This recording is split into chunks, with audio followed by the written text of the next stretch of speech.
I want to take today's podcast and some of my, like I said, my greatest ideas and my thoughts come when I'm away or after I work out. So I want to capitalize, and that's an important thing.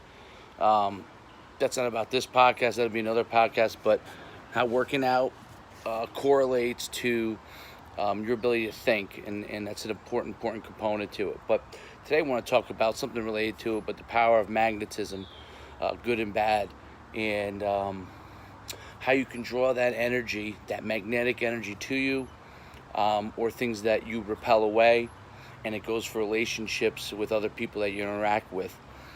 And if you'll notice throughout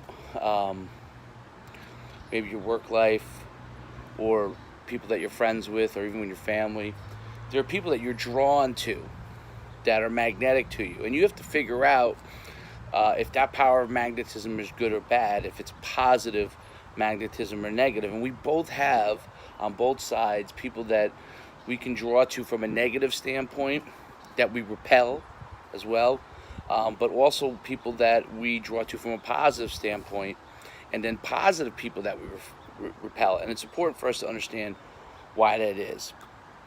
A lot of this has to do with your gut instincts and how you feel about people in general, and things you can work on to do that and help magnetism is really to become not just aware of how you feel about things, but aware of yourself and your interactions, and constantly assess those.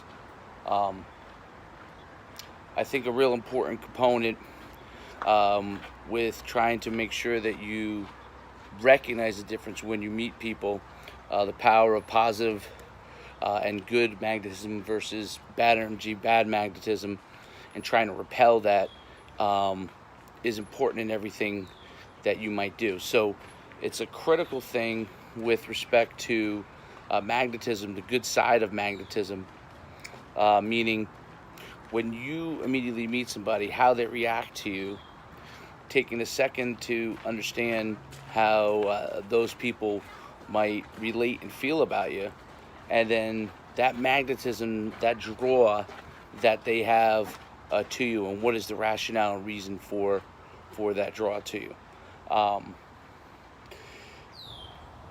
You know it right away when you start interacting in your conversations. If you're intuitive with that conversation, you will know if that person that you go to hire, want to be a part of your team, by their reactions to what you say, if they're going to be on board, and you can know it fairly quickly.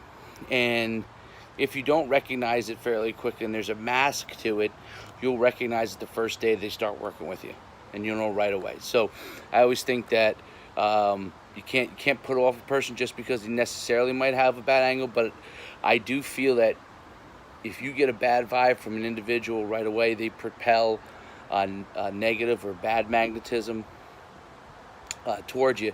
I think the biggest mistake you have is keep those people on board in the long run. They're only going to undermine you. They're not going to relate to your energy field, how you feel about things, and the chemistry behind it. Obviously, we're a bunch of neurons, atoms, all these kind of things make up our body, and we produce energy. And there's energy that mixes with you, and there's energy that doesn't.